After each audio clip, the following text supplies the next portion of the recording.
Hi, Bobcats. It's time for the next 3 chapters in Wishtree. We read chapters 1 through 3 during the last video, and this is chapter 4. As you've probably noticed, I'm more talkative than most trees. This is new for me. I'm still getting the hang of it. Nonetheless, I've always known how to keep a secret. You have to be discreet if you're a wish tree.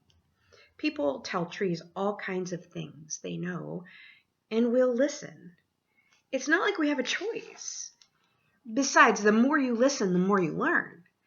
Bongo says I'm a busybody, and I suppose she has a point. She's my best pal, a crow. I've known her since she was nothing but a pecking beak and a speckled egg. We disagree sometimes, but that's the way of all friends, no matter what the species. I've seen many surprising friendships during my life. A pony and a toad, a red-tailed hawk and a white-footed mouse, a lilac bush, and a monarch butterfly. All of them had disagreements from time to time. I think Bongo is too pessimistic for such a young bird. Bongo thinks I'm too optimistic for such an old tree. It's true. I'm an optimist. I prefer to take the long view on life. Old as I am, I've seen both good and bad. But I've seen far more good than bad. So Bongo and I agree to disagree. And that's fine. We're very different, after all. Bongo, for example, thinks the way we trees name ourselves is ridiculous, as is the custom with crows. Bongo chose her name after her first flight. It may not be her only name, however. Crows change names on a whim. Bongo's cousin, Gizmo, has had 17 names. Sometimes crows adopt human names.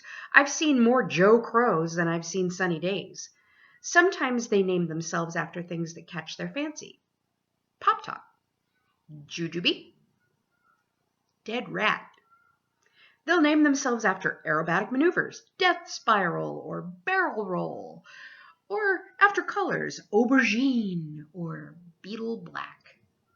Many crows opt for sounds they're fond of making. Crows are excellent mimics. I've met crows named Windchime, 18-wheeler, and Grouchy cab driver, not to mention a few others that are not appropriate for polite company. Down the street lives an aspiring rock band composed of 4 middle schoolers. They practice in the garage. Their instruments include an accordion, a bass guitar, a tuba, and some bongo drums. The band has yet to perform outside of the garage, but Bongo loves to sit on the roof and sway to their music. Chapter 5. Names aren't the only way we differ from crows. Some trees are male, some trees are female, and some, like me, are both.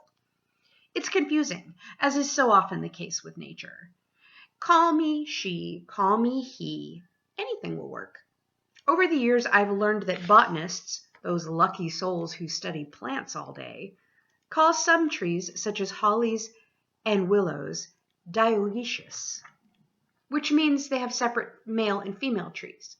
Lots of other trees, like me, are called monoecious, and that's just a fancy way of saying that on the same plant you'll find separate male and female flowers. It's also evidence that trees have far more interesting lives than you sometimes give us credit for. Chapter 6. One thing trees and crows have in common, in fact, one thing that all the natural world has in common, is the rule that we're not supposed to talk to people. It's for our own protection. At least that's the theory. I've often wondered if the endless silence is a good idea. There have been so many times that I've wanted to speak up, to intervene, to help people. I've never said a word, though. That's just the way the world has always worked. Have there been slip-ups?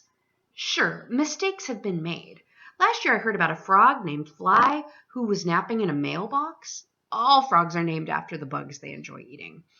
When the mailman opened the box, Fly leapt out with a frantic croak, and the mailman fainted. He woke up to Fly, who was apologizing profusely, squatting on his forehead. Clearly a breach of the don't talk to people rule.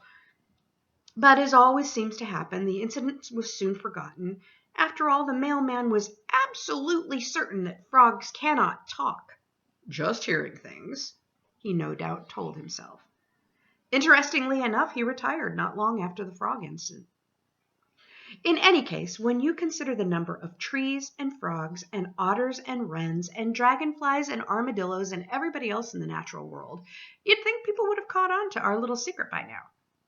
What can I say? Nature's tricky. And people are, well, sorry, but most of you aren't that observant.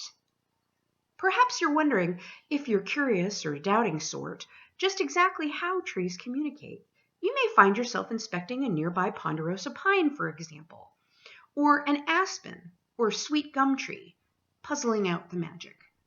People speak with the help of lungs, throats, voice boxes, tongues, and lips, thanks to an intricate symphony of sound and breath and movement. But there are plenty of other ways to convey information. An eyebrow cocked, a giggle stifled, a tear brushed aside. These too are ways that you express yourself. For a tree, communication is just as complicated and miraculous as it is for humans. In a mysterious dance of sunlight and sugar, water and wind and soil, we build invisible bridges to connect with the world. Frogs have their own ways of connecting. Same for dogs, and newts and spiders and elephants and eagles. How exactly do we do it? That's for us to know and you to figure out. Nature also adores a good secret. Okay, that's the end of chapter 6. We will continue with chapter 7 and the next 3 chapters in the next video. Until then, I'm Mrs. Lofton, and I hope you're all well and safe and having a little bit of fun and hopefully reading. Talk to you later. Bye.